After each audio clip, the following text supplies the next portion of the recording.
अगर मैंने अपनी स्कॉलरशिप एप्लीकेशन को फिल कर दिया और उसको सबमिट कर दिया तो ये स्टेटस शो होगा सबमिटेड।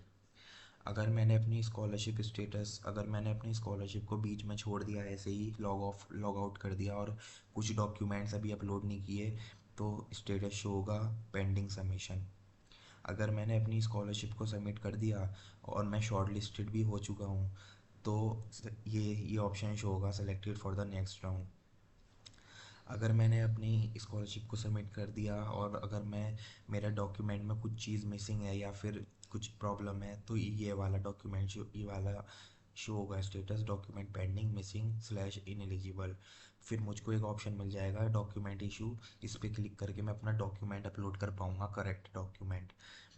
ये हो जाता है जनरली, जैसे अगर मुझे मेरा इनकम सर्टिफिकेट गलत है या फिर मेरी मार्कशीट में कुछ एरर है, तो इनकम इशू डॉक्यूमेंट इशू पर मैं क्लिक करके आराम से उसको दोबारा से सबमिट कर दूंगा।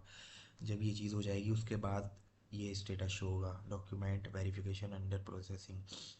जब ये प्रोसेसिंग चलता रहेगा उसके बाद जो स्टेटस शो होगा वो होगा अंडर रिव्यू।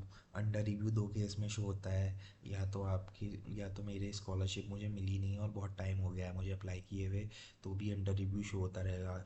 बहुत सारे बच्चों की स्कॉलरशिप एप्लीकेशन, जैसे कि इंडसइंड बैंक स्कॉलरशिप एप्लीकेशन में ये चीज़ शो हो रही है अंडर रिव्यू। बहुत सारे स्टूडेंट्स की मेरे सेट स्कॉलरशिप में ये शो हो रहा है डॉक्यूमेंट पेंडिंग। और बहुत सारे बच्चों के HDFC बैंक स्कॉलरशिप के लिए ये चीज़ शो हो रही है selected for next round. Selected for next round दो केसेस में शो करता है, एक तो इंटरव्यू से पहले और एक इंटरव्यू के बाद। इंटरव्यू का एक अलग ऑप्शन आता है जिसमें इंटरव्यू पेंडिंग लिखा हुआ आता है या फिर इंटरव्यू शेड्यूल करने के लिए आता है। उससे पहले सेलेक्टेड फॉर नेक्स्ट राउंड आता है लिखा हुआ, और इंटरव्यू देने के बाद भी यही सेम मैसेज आता है selected for the next round, specially in the case of HDFC scholarship. बाकी तो सब में जनरल सेम ही रहेंगे क्राइटेरिया। अब बात मैं करता हूँ उसके बाद वाले। जब डॉक्यू अंडर रिव्यू का भी हमने जान लिया, उसके बाद मैं बात करता हूँ अगर मुझे स्कॉलरशिप में सिलेक्शन नहीं होता और एप्लीकेशन क्लोज हो जाती है डेट, तो मुझे ये वाला मैसेज आएगा लिखा हुआ पोर्टल पर, ये चीज़ शो होगी नॉट अवॉर्डेड एप्लीकेशन क्लोज्ड। अगर मुझे डॉक्यूमेंट्स में कुछ भी इशू, जैसे अगर मुझे नहीं सेलेक्ट होता तो ये चीज़ लिखी रहेगी नॉट सेलेक्टेड मोर डिटेल्स। ये तब होता है जब मुझे शॉर्ट लिस्टेड भी नहीं किया गया और एप्लीकेशन क्लोज भी हो गई।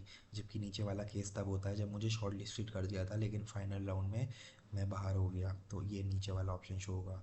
अब जो लास्ट ऑप्शन शो होता है वो तो सबको पता ही है, अवॉर्डेड। जब अवॉर्डेड लिखा हुआ आता है तो इसका ये मतलब होता है फाइनली मैं स्कॉलरशिप पर सिलेक्ट हो गया, और स्कॉलरशिप का अमाउंट या तो मेरे बैंक अकाउंट में आ जाएगा या फिर कॉलेज या यूनिवर्सिटी के बैंक अकाउंट में आ जाएगा। तो मैंने सारे स्कॉलरशिप के स्टेटस मैंने बता दिए हैं जो कि बड़ी फॉर स्टडी पर बच्चों को शो होते हैं। Generally selected for the next round most common है जो शो होता है। अवॉर्डेड बहुत ही कम बच्चों को शो होता है क्योंकि बहुत ही कम बच्चों को स्कॉलरशिप मिलती है। सबसे ज़्यादा स्टेटस शो होता है सबमिटेड, बिकॉज जब भी कोई सबमिट करता है एप्लीकेशन तो तुरंत ये एप्लीकेशन स्टेटस शो हो जाता है। एंड डॉक्यूमेंट इशू भी स्टेटस भी बहुत बच्चों को शो होता है, लेकिन जनरली उन बच्चों को शो होता है जिन्होंने अपनी डिटेल्स करेक्टली फिल नहीं की होती। एंड पेंडिंग सबमिशन उन लोगों को शो होता है जिन्होंने अपनी डिटेल्स हाफ सबमिट की है और फिर लॉग आउट कर दिया है और पूरी तरह से फिल नहीं की है। जिनका भी पेंडिंग सबमिशन होता है उन्हें उनके पास ऑप्शन होता है कि अपनी जो भी एप्लीकेशन उन्होंने स्कॉलरशिप के लिए की है, लेट से उन्होंने फिल की है पैनासोनिक स्कॉलरशिप के लिए या उन्होंने फिल किया इन्फोसिस स्कॉलरशिप के लिए, तो उन्हें पेंडिंग सबमिशन शो होगा और वो अपनी एप्लीकेशन को एडिट कर सकते हैं जब तक कि वो सबमिट नहीं कर देते। एक बार अगर मेरी एप्लीकेशन सबमिट हो जाती है उसके बाद में चाहकर भी उसको एडिट नहीं कर सकता। इनफैक्ट अगर पूरी कायनात भी चाहे तो भी मैं एडिट नहीं कर सकता, बिकॉज एक बार अगर सबमिट हो गया तो वो लॉक हो गया है, और उसको चाहे आप कुछ भी कर लो लेकिन वो चीज़ सबमिट नहीं, आप दोबारा से एडिट नहीं कर सकता मैं डिटेल्स। तो सबमिटेड तक हमें बिल्कुल केयरफुली ध्यान रखना चाहिए। एक बार स्कॉलरशिप अवार्ड अवार्ड हो गई तो एक एक्नॉलेजमेंट लेटर भी आता है, उसको हम इलेक्ट्रॉनिकली एक्सेप्ट कर सकते हैं। एंड बहुत इजी प्रोसीजर होता है वो भी। आप मेरे चैनल को सब्सक्राइब कर लो।